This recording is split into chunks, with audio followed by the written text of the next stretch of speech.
Vocês já ouviram aquela frase, trabalhe enquanto eles dormem? Eu era fã dessa frase e aí depois eu mesma passei por um momento de burnout e aí eu tive que ressignificar tudo que eu acreditava, tudo que eu achava que era bom, eu percebi que não era bom para outras pessoas, não tão bom para mim. E a produtividade foi uma das coisas que eu tive que ressignificar muito, né? Porque eu trabalhava beirando a exaustão. Isso não é bom. E aí o que eu fui percebendo? Uma sociedade cada vez mais doente. Então o que eu tenho visto? As pessoas cada vez mais exaustas. Compartilha comigo aqui, Marta, Selma. Vocês se sentem pressionadas a serem produtivas, a estarem ocupadas o tempo todo? Ou só eu que passo por isso? Pode colocar aqui no chat.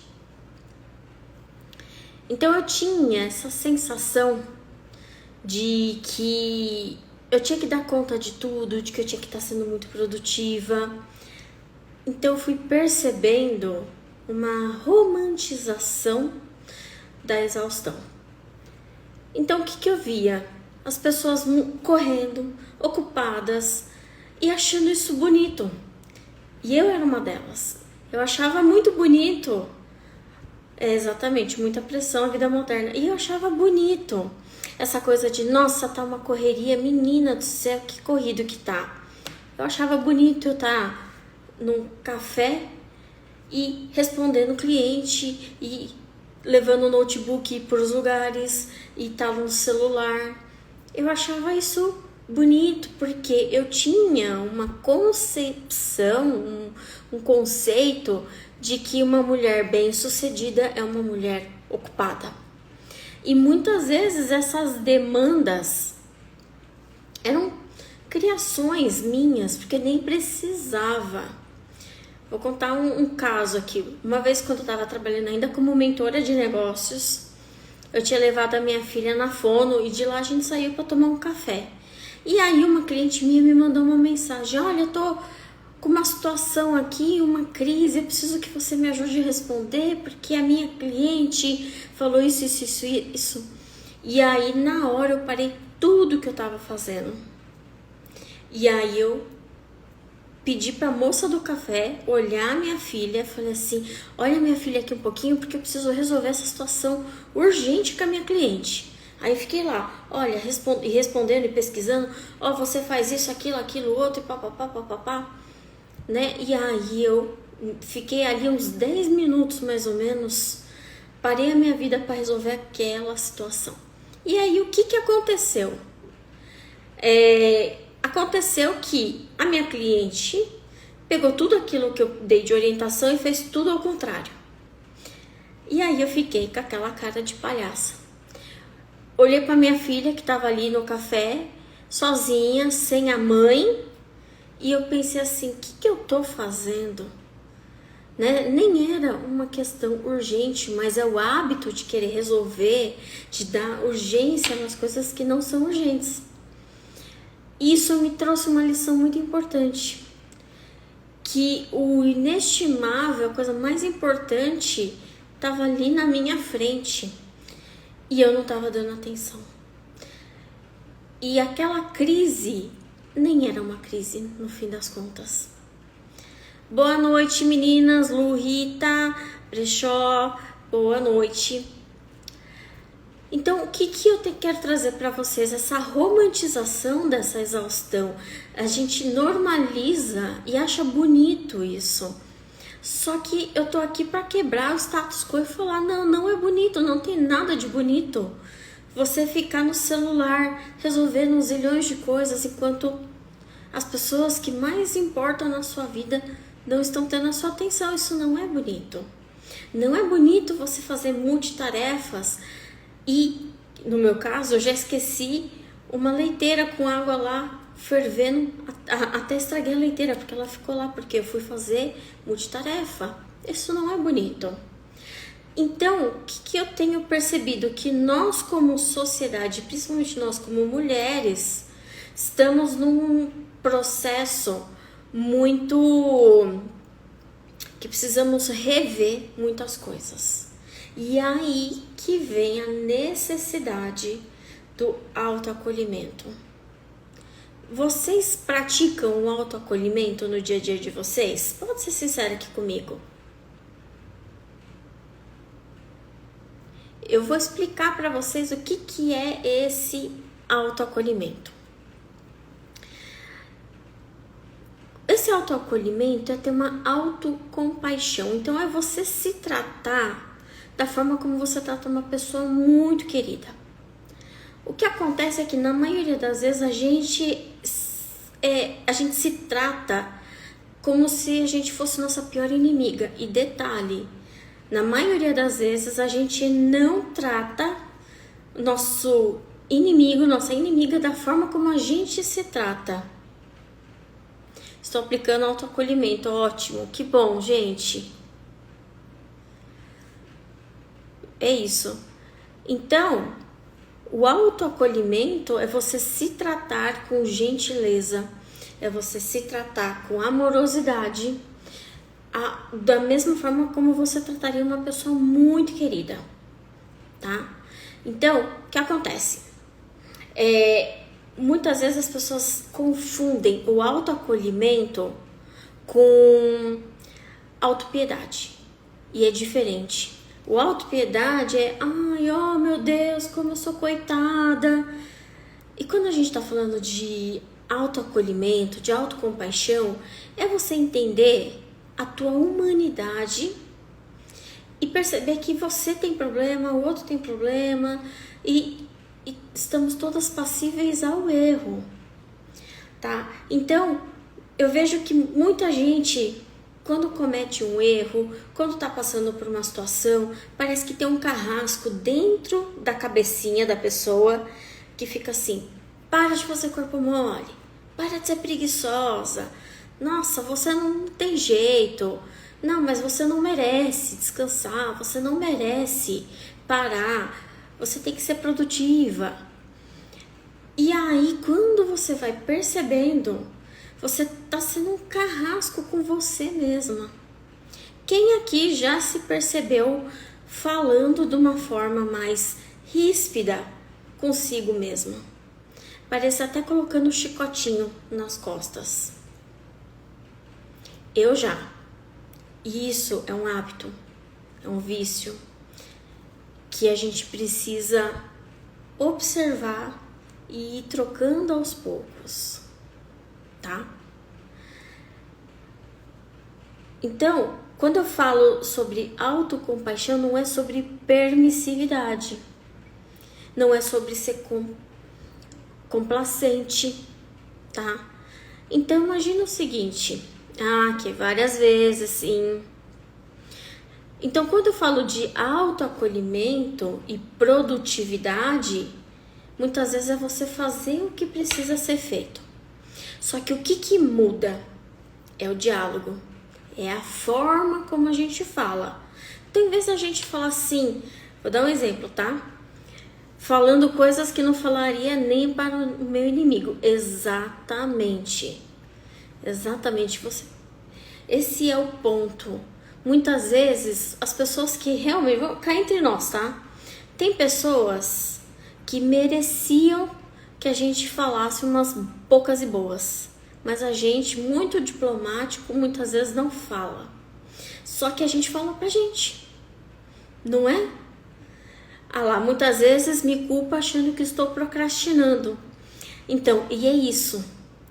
Qual que é o equilíbrio? Qual que é o ponto entre a procrastinação e o descanso e o ócio saudável, tá? Então, quando eu falo de autocompaixão, tem uma pesquisa da doutora Christine Neff, que ela é especialista nesse tema, e ela rodou várias pesquisas, e aí ela rodou vários testes, né? E aí ela percebeu que as pessoas que têm mais autocompaixão, elas são mais produtivas, elas são mais resilientes e elas são mais motivadas. Sabe por quê? Porque as pessoas não têm medo de errar. esse tipo de comportamento cobrança não vem de certa forma como fomos criados? Sim, exatamente. Exatamente, eu já vou chegar nesse ponto, que é muito bom que você trouxe. Então, quando a gente tem medo de errar, a gente ousa menos, a gente vai menos para a vida, a gente produz menos. E aí por isso que eu falo da humanidade compartilhada. Quem aqui acerta de primeira? A gente não tem obrigação de acertar de primeira, mas a gente age dessa forma. Então as pessoas que têm esse autoacolhimento, elas vão mais para a vida, elas vão mais para frente, tá? E aí a doutora Christine Neff, ela fala assim, ó, a autocompaixão nos faz fortes e resilientes. É sobre reconhecer nossa humanidade e lidar com as dificuldades com gentileza. Exatamente, o medo paralisa. Então, a gente se tratar com gentileza já resolve 90% dos nossos problemas. Quem aqui veio com um contrato falando assim, quando eu nascer eu não vou ter problemas e vou ter uma vida perfeita? Eu não achei esse contrato quando eu nasci. Infelizmente, se perdeu no caminho. Então é isso, a vida é dessa forma. A gente sempre vai ter desafios, a gente sempre vai ter uma questão, nada vai sair, nem tudo vai ser perfeito como a gente gostaria. A gente vai cometer erros. A forma como a gente se trata é muito importante. Então, por exemplo, eu hoje, quando eu acordei, eu tava com preguiça de ir pra academia. Em vez de eu falar, vai, sua preguiçosa, olha o tamanho da sua barriga, pô, você é lerda. Não, eu falei, minha linda, vamos lá pra academia, eu sei que você tá com preguiça, é cansativo mesmo, mas veja bem, se você for, vai ser muito bom pra você, tenho certeza.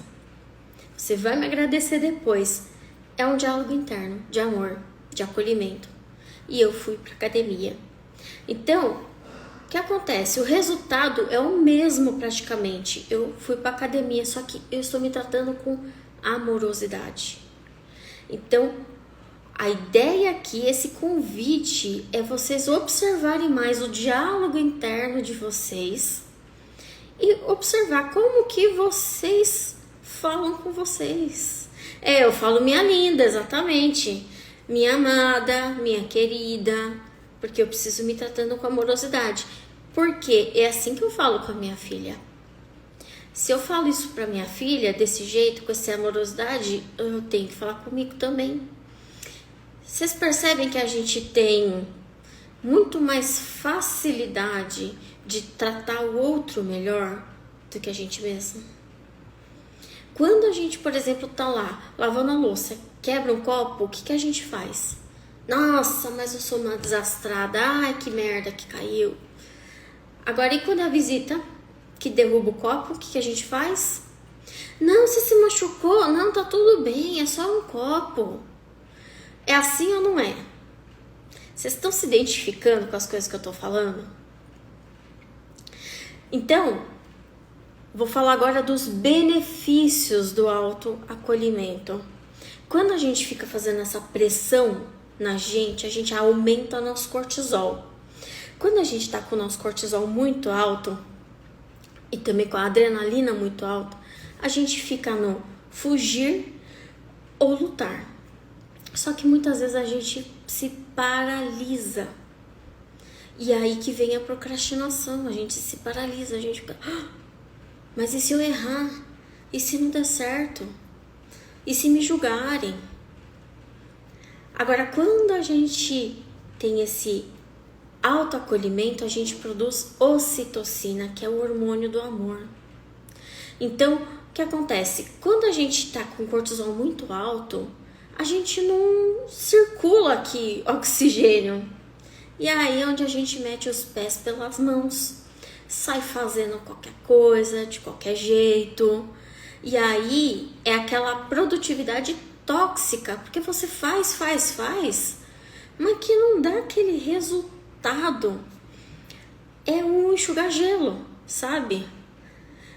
Cortisol alto dá queda de cabelo, fica com a pele feia, engorda, nossa, enxaqueca, enfim, né? Ou várias outras dores. Então, Gente, cortisol alto, ninguém merece, vamos pular fora. Só que muitas vezes a ameaça não tá do lado de fora.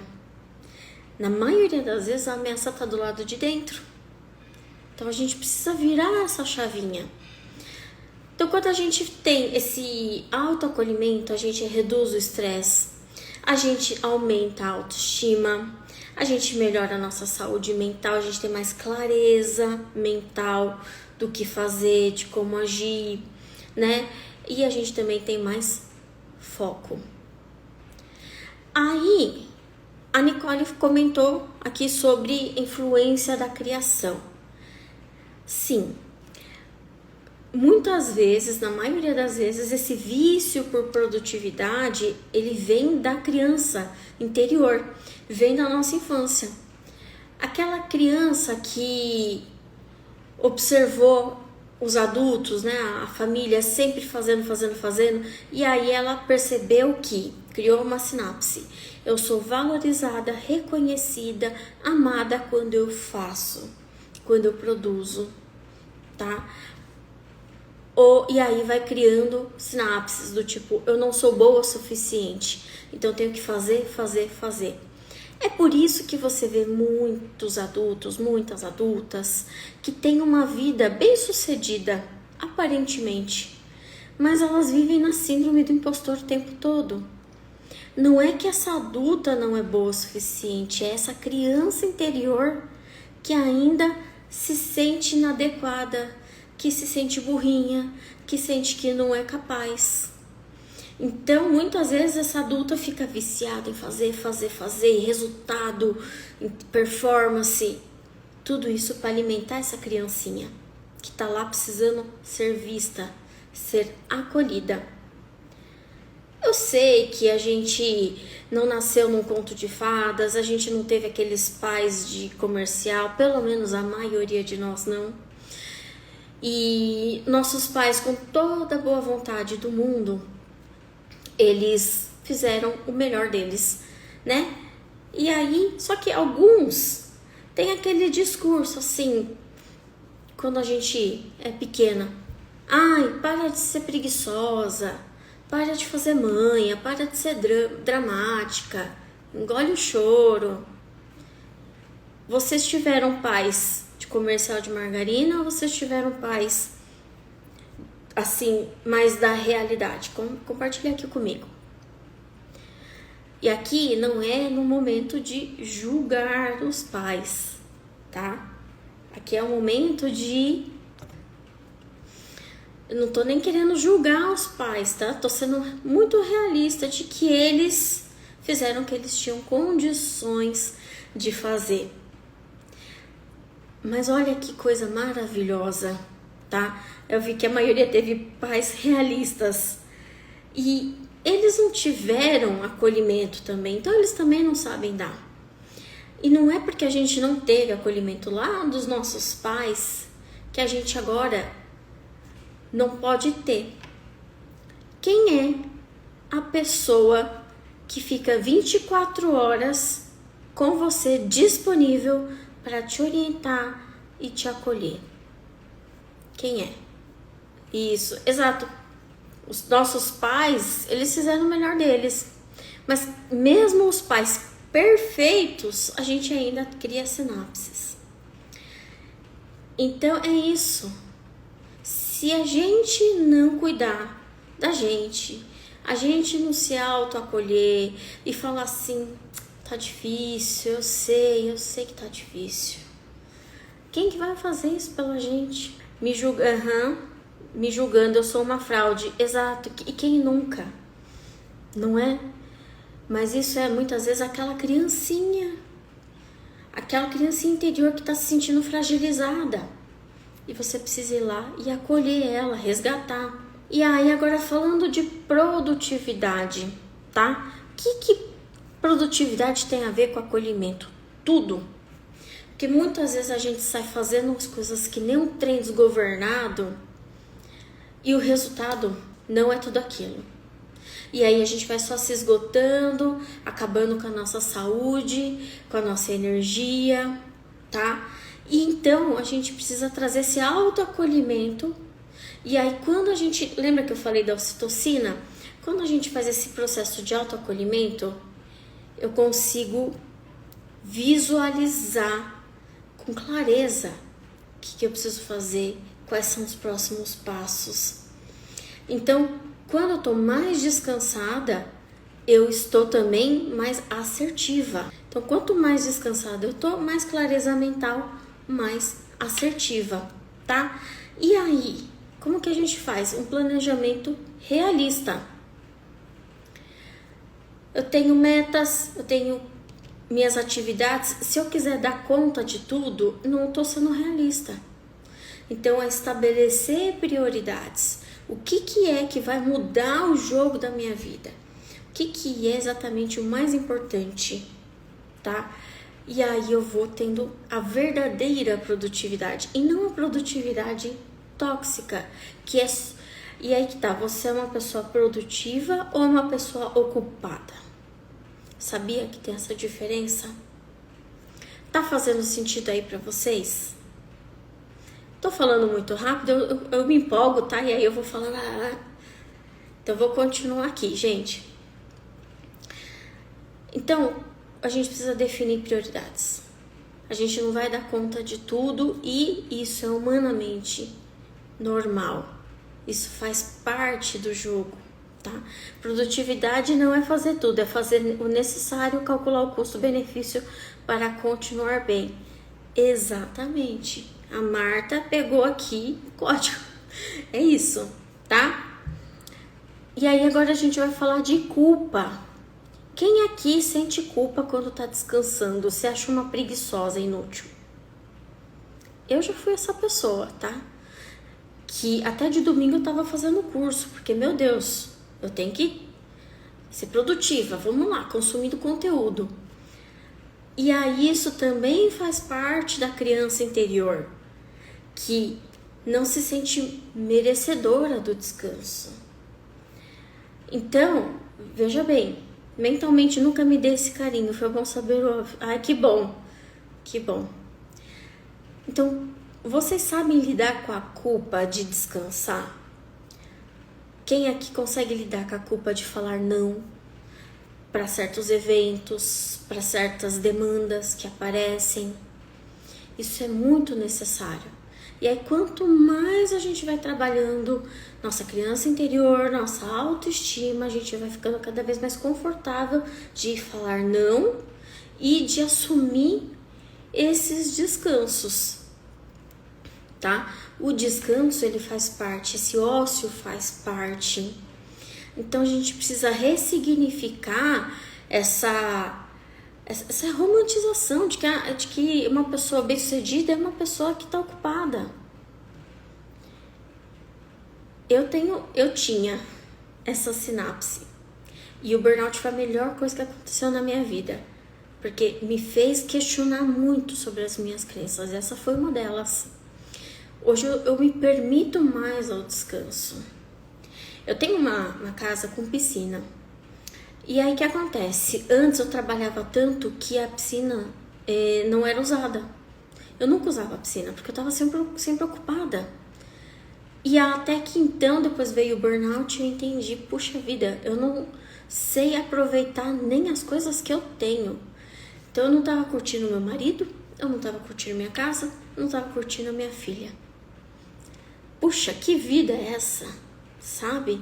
Então isso me fez questionar muito e ressignificar. Deus ajuda quem cedo madruga. Essa frase é terrível. Eu entendo que Deus ajuda quem trabalha, quem faz, quem se coloca em movimento. Mas será mesmo que a gente tem que trabalhar zilhões de horas, né? Tem um livro que chama Princípio de Pareto, 80-20, que fala sobre o princípio de Pareto, que fala exatamente sobre essa produtividade, como você faz as coisas de uma forma mais eficaz. Tem muitos países, por exemplo, a Suíça, a Noruega, que já está reduzindo muito a carga horária dos funcionários, porque eles estão percebendo que é preferível o resultado do que horas. Agora vamos falar sobre merecimento. O que a gente precisa fazer para merecer o autoacolhimento e a autocompaixão? Para merecer o autoacolhimento, sabe o que precisa? Se permitir. É só isso. A gente está no momento de consciência e entrar na permissão. É só isso. Ai, mas eu cometi um erro, eu não mereço. É essa hora onde você comete um erro que você mais precisa e mais merece esse autoacolhimento. Eu vou contar aqui um case para vocês. Ano passado eu comprei um curso e foi muito caro esse curso. E aí logo no começo, né, você tá empolgada. E eu vou assistir tudo, eu vou fazer tudo, eu vou executar. E aí, o que aconteceu? Eu assisti uma parte das aulas, não consegui executar algumas. E aí, semana passada, eu falei assim, eu vou acessar aquele curso porque eu queria tirar umas dúvidas. Aí, o que aconteceu? Curso expirado, acesso expirado. Por quê? Porque já deu mais de um ano que eu comprei ele. Aí veio, putz, caramba. Nossa, Tami, mas você ficou um ano para terminar o curso e não terminou. Caramba, mas um curso caro desse você não priorizou. O que você fez com o seu tempo? E aí que eu percebi, opa, então esse primeiro julgamento ele é normal. Aí que vem estado de consciência. Veio, bateu o julgamento. É a hora que você fala, calma, respira fundo, ok? Reconheço que eu não dei o devido valor, a devida prioridade para o curso, mas 2024 foi um ano muito desafiador para mim, eu não estava dando conta e expirou.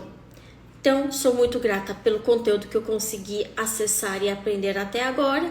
E quem sabe no futuro eu renove esse curso se fizer sentido para minha vida, para minha carreira. Então, eu já fiz esse autoacolhimento. E veja bem que muitas vezes esse autoacolhimento não tem a ver com a resolução do problema. Porque muitas vezes aquele problema, aquela situação, não precisa de uma resolução imediata. Muitas vezes a gente vai lá, vamos olhar o copo meio cheio. Mas e antes do copo meio cheio, você se autoacolheu, né? A Marta colocou aqui, será que precisa merecer ou apenas reconhecer? Exatamente, a gente já parte do pressuposto que nós merecemos esse autoacolhimento. E a gente precisa também reconhecer isso. Tá? Já perdi curso assim também. Pois é, né, Selma, não é frustrante? É frustrante, a gente fica chateada. E é isso. Tá vendo, ó? Humanidade compartilhada. A Selma passou por uma situação muito parecida com a minha. E no caso do curso eu quis processar. É que no meu caso foi bobeira minha. Eu que bobiei, né, com o curso. Então eu perdi o prazo. E aí que tá, em vez de eu dar chicotada em mim e falar, pô, mas você é uma desorganizada, não priorizou, papapá. Eu falei, não. No começo veio assim, mas depois eu falei, não, vou ressignificar. E aí agora eu quero compartilhar uma técnica com vocês que se chama RAT. R-A-T. Reconhecer, acolher e transmutar. Toda vez que passar por uma situação assim, reconheça, acolha e transmute. Então você vê, são coisas que acontecem. Foi um absurdo que aconteceu comigo? Não foi um absurdo. Porque isso acontece com várias pessoas. Então, quando eu percebi que o curso estava expirado, eu reconheci que eu não dei a prioridade e eu não me planejei, não me organizei para fazer esse curso. Foi um reconhecimento. Eu me acolhi porque entendi que realmente eu não estava no meu melhor momento. em 2024, não estava dando conta, muita coisa acontecendo e transmutei. E como que a gente transmuta? Entendendo que tá ok. E aí você dá um novo significado. Eu não fiquei com raiva nem de mim, nem do curso por ser só um ano só. Né? Nossa, mas você paga mó caro no curso, eles deixam só um ano de acesso, que sacanagem. Eu poderia terceirizar a minha raiva, mas não. Então, exato, reconhecer, acolher e transmutar, tá? Esse é o processo. Qualquer desafio que aparecer na sua vida, e eu sei que vai aparecer, porque a vida é assim, dinâmica, né? Quem me dera que não fosse, mas é dinâmica sim. E a gente tem esses desafios nos fortalecem. Então, quanto mais autoacolhimento, maior a minha resiliência. E aí, maior o meu bem-estar. Então, veja, não é sobre problema, é o que você faz com isso, com as situações. Então, voltando aqui para a produtividade, tá? Você pode sim ser uma pessoa muito produtiva, mas sem comprometer sua saúde mental, seu equilíbrio energético. Vocês acham que isso é possível? Ou vocês acham que é muito utópico da minha parte? Compartilha aqui que eu quero saber. A autocompaixão, então vou reforçar, não tem a ver com você passar um pano, de fazer vista grossa, tá? Então, por exemplo, se a minha filha... Já fui buscar de alinhar meus chakras. Mas, ó, você vê, Selma, a gente alinha o chakra e aí a gente mesmo desalinha com essas situações. É muito fácil desalinhar o chakra. Agora, você tá lá com os chakras alinhados, aconteceu uma situação que você faz o Hati, que aí você já ajuda a sua terapeuta também a não ficar trabalhando com seus chakras tão desalinhados assim. Que aí você consegue manter seus chakras mais alinhados, tá? Então, quando eu falo de autocompaixão, também tô falando de firmeza. Então, quando a minha filha ela não quer tomar banho, eu não falo assim, ah, tá bom, filhinha, não precisa tomar banho, não. Vocês que são mães, vocês fazem isso? Ela não quer fazer lição de casa, eu falo, não, tchutchuca, não faz, não precisa. Muito pelo contrário. Eu, ao invés de falar assim, para de ser preguiçosa, menina, vai lá estudar, sua lerda. Em vez de fazer assim, como alguns pais realistas fizeram, como que eu faço? Amor, vamos lá, tomar banho, vai ser bom pra você, vai ficar cheirosa, mamãe comprou um shampoo gostoso, né? Ou a mamãe vai lá com você fazer companhia, depois a gente pode comer uma coisa gostosa. Então, é o tom de voz, é a forma como... E aí, qual que era o meu objetivo? Era que ela tomasse banho, que ela fizesse a lição de casa. Mas e com a gente? É a mesma coisa. Preciso fazer um relatório chato pra chuchu. Em vez de falar, vai, o que você tem que fazer? Você já vai com um diálogo interno de amorosidade, tá? Então, autocompaixão não é flores e mimos. Não, é firmeza, porque o amor é firme. E aí, como eu tô falando de amor, é o auto-amor. Então, não vou ser complacente comigo. Ah, eu não quero tomar banho, não toma. Ah, não quer ir pra academia, não vai. Ah, quer comer fast food, come. Poxa, isso aí é amor? Parece que não, né? Tudo que eu tô falando aqui é o que eu tô desejando pro meu inimigo. O que eu desejaria pro meu inimigo? Não tomar banho, não vai pra academia, não faz relatório, come fast food. Entende? Quando a gente ama, a gente cuida. Então com a gente é a mesma coisa, tá? É esse olhar do cuidado. Eu conversava e refletimos juntos sobre as consequências dessas decisões, sempre com acolhimento. Exatamente. Então, eu tô procrastinando de fazer algo. Conversa com você, troca uma ideia, conversa com a sua criança interior. O que será que ela tá querendo? Ela tá querendo atenção? Ela tá com medo? Eu, por exemplo, procrastino muito de fazer live. E aí eu tenho que ficar conversando com a minha criança interior, falar assim, vamos lá, vai ser legal, vai ter um momento de troca. E aí você gosta de conversar com as pessoas, e aí você gosta de ensinar, vai ser super bacana. Então eu vou fazendo essas negociações, tá? E aí essas concessões. Então, gente, ficou claro para vocês o conceito dessa live? Vocês acreditam que é possível ter produtividade com amorosidade, com esse autoacolhimento? Então, se você sente que você tá com uma exaustão enorme, que você tá numa estagnação, você quer ir mais pra vida, mas tá percebendo que tem questões aí que estão te travando, me manda um direct, vamos conversar, que aí eu vou fazer um diagnóstico, uma sessão de diagnóstico totalmente gratuita, para eu te direcionar alguns caminhos, algumas possibilidades, tá bom? Agora que eu aprendi com você, eu converso com a minha criança interior, quando eu percebo a procrastinação. É isso, gente, que lindo. Vocês querem colocar alguma pergunta aqui pra mim?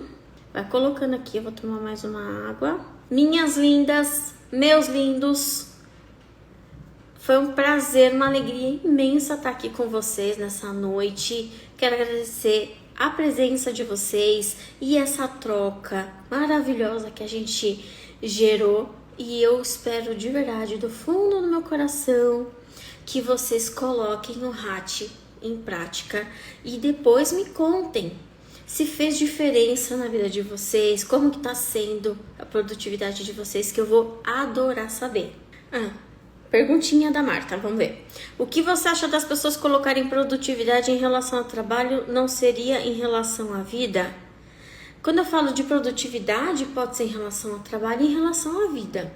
Tem pessoas que eu conheço que não trabalham fora, mas vivem extremamente ocupadas. Com o que? Resolvendo a vida de todo mundo, tá? Então, quando eu falo de produtividade, é até na questão de energia. O que é produtivo, sabe? Então, ficar, por exemplo, fazendo fofoca ou se julgando, se criticando, será que isso é produtivo?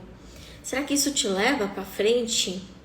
Tá? Então, é a produtividade no geral. Mas claro que as pessoas que trabalham fora, elas costumam ser mais ocupadas, porque tem mais demandas, tá? E aí entram, às vezes, naquele modo de trem desgovernado. Ótimo, obrigada, Marta. Adorei, viu, que você fez a pergunta. Então, gente, vou encerrando a live por aqui. Um grande beijo.